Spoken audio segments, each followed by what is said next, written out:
안녕하세요. BTD 리서치 정전무입니다.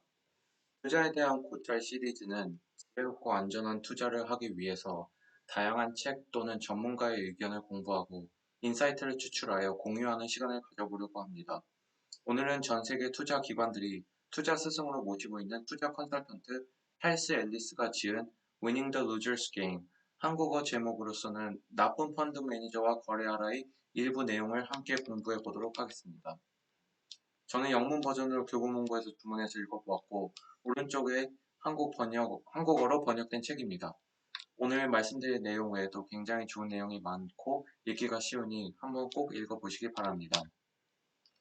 내용을 설명드리기에 앞서 짧게 저자에 대해서 설명드리자면, 찰스 앨리스는 전 세계 주요 기관들이 투자 스승으로 모시는 투자 컨설턴트로서 추앙받고 있는 분입니다. 혁신적 투자 이론인 패자 게임, 개념의 주창자이며 연간 22조 원을 운용하는 예대 투자위원회 위원장으로서 최근 10여 년간 연평균 약 18%의 놀라운 수익률을 기록한 것으로 유명합니다. 저서로서는 투자의 법칙, 위대한 가치 투자자, 캐피탈그룹, 골드만삭스 글로벌 금융 리더 외 다수가 있으니 관심이 있으시면 읽어보시기 바랍니다. 저자가 말하는 승자의 게임, 패자의 게임 이론은 테니스 게임을 생각하시면 이해하시기가 편합니다. 프로 테니스 선수들은 자기가 원하는 전략을 세우고 원하는 곳으로 의도적으로 공을 쳐서 점수를 따냅니다. 승자의 전략과 의도를 통하여서 승리하는 게임을 승자의 게임이라고 합니다. 한편 초보 테니스 게임은 어떨까요? 책에서 초보들은 약 70%가 다른 사람의 실수를 통하여 득점을 하게 된다고 말하고 있습니다. 다시 말해 실수하지 않는 사람이 승리한다는 말이죠. 이런 게임을 패배자의 게임이라고 합니다. 저자는 50년 전에 주식시장은 승리자의 게임이었다고 합니다. 전문가가 많이 없었기 때문에 뛰어난 전략과 정보를 통하여 포트폴리오를 운영하면 높은 수익률을 올릴 수 있었죠. 하지만 현재 시장은 패배자의 게임이라고 합니다. 현재 주식시장에서는 투자 기관들이 매매 비중이 무려 90% 이상을 차지합니다. 이 말의 뜻은 굉장히 훌륭한 펀드 매니저가 서로 경쟁하고 있다는 뜻이죠. 차별화된 높은 수익률을 올리려면 다른 펀드 매니저들보다 월등히 뛰어나야 하는데, 정보와 투자 기술의 상향 평준화로 모든 펀드 매니저가 굉장히 유능한 상태입니다. 그리고 서로를 이기기는 쉬운 일이 아니죠. 그래서 결국 승리의 비결은 한 펀드 매니저가 실수를 하는 것입니다. 그럼 다른 펀드 매니저가 그것을 싸게 사서 수익을 볼 수 있겠죠. 바로 패배자의 게임이 된 것입니다. 펀드 매니저뿐만 아니라 개인 투자자로서 시장을 이기고 장기간 인덱스 수익률을 초과하는 수익률을 내는 것은 쉬운 일이 아닙니다. 주식을 파는 사람이 있으면 사는 사람도 있죠. 본인과 주식을 거래하고 있는 반대쪽 사람은 엄청난 정보력과 투자 분석 모델을 가지고 있는 사람 또는 펀드 매니저일 것입니다. 그 반대쪽 사람이 사거나 팔 때는 이유가 있는 것입니다. 찰스 앨리스는 소수의 사람 외에는 많은 기관 투자자들과 개인들이 인덱스 수익률을 넘는 수익률을 내는 것은 굉장히 어려운 것임을 책 처음부터 끝까지 다양한 근거를 제시하며 주장합니다.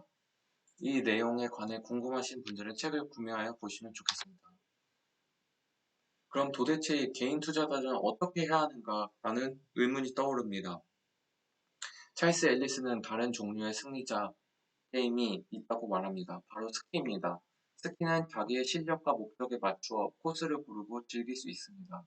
자기가 원하는 코스, 자기에 맞는 코스에서 스키를 1시간 타고 싶으면 1시간 타고 하루 종일 타고 싶으면 하루 종일 타도 됩니다. 저자는 바로 스키처럼 현재 투자자들을 어떤 주식을 살까, 어떤 주식을 대박을 칠까 고민하기보다 본인의 투자의 목적과 의도, 위험 수용도 목표를 생각해보고 자신에 맞는 투자 코스를 고르는데 더 많은 시간과 에너지를 집중해야 한다고 합니다.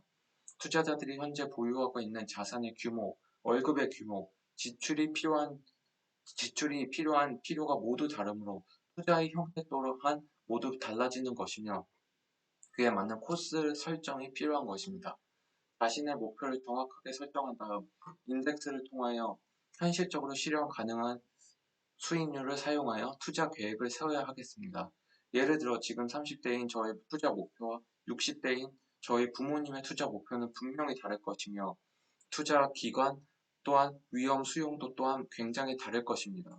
바로 투자의 목표가 다른 것입니다. 투자 목표 외에 이런 본인의 상황의 다양한 면을 고려하여 투자 계획을 작성하는 것이 매우 중요한 것임을 찰스 앨리스는 강조합니다. 마지막으로 책에서 나오는 찰스 앨리스의 4가지 조언을 생각해 보도록 하겠습니다. 첫째로 저자는 다양한 자산군을 포함하는 장기 투자 포트폴리오를 구축하라고 합니다. 보통 많은 분들이 개별 주식만을 보유하시는데 인덱스 ETF를 보유하시고 리츠 ETF 같은 부동산 상품에 투자할 수도 있겠습니다. 다양한 채권을 ETF 구매를 통해서 투자할 수도 있겠습니다. 이런 투자 포트폴리오 구축 전략에 대해서는 차후 더 자세한 내용을 다루는 비디오를 통해 설명드리도록 하겠습니다. 둘째로는 미래 지출 계획을 세워야 한다고 합니다. 미래에 돈이 나갈 곳들을 생각해보고 그에 맞는 투자 계획이 필요합니다. 만약 내년에 주택을 구매해야 하는 돈을 모아두셨다면 그 돈을 주식에 투자하는 것은 단기적으로 손실이 있을 수 있으니 주택을 구매하려고 하실 때 조금 어려움이 있을 수도 있습니다. 찰스 앨리스는 또한 우리가 생각할 수 없는 손실을 일으키는 일들이 일어날 수 있으니 여러 자산군을 보유하고 그 자산군 안에서도 다각화라고 조언합니다. 주식, 채권, 부동산, 현금, 실물 자산들을 보유하고 또한 주식은 한 개별 주식만을 보유하는 것이 아니라 인덱스 ETF를 구매하든지 다양한 주식을 보유하라는 조언입니다. 마지막으로 끈기를 가지고 버티라고 조언합니다. 다양한 자산군이 장기적으로는 가치가 상승하거나 단기적으로는 가치가 내려갈 수 있습니다. 끈기를 가지고 본인이 계획한 투자 포트폴리오를 유지하며 장기간 보유할 필요가 있습니다. 이런 투자에 대한 고찰 1편 내용을 매우 기본적이고 뭔가 유니크한 내용이 없을 수도 있다고 생각하실 수도 있으나 주변을 둘러보시면 상당히 많은 사람들이 투자의 대가의 조언을 듣기를 거부하고 아무 원칙과 계획, 목적 없는 투자를 하고 있음을 볼 수 있을 것입니다. 보시는 분들도 찰스 앨리스의 조언을 다시 읽어보시면서 본인 투자 계획에 어떻게 적용할 수 있을지 고민해 보시기 바랍니다. 시청해 주셔서 감사합니다.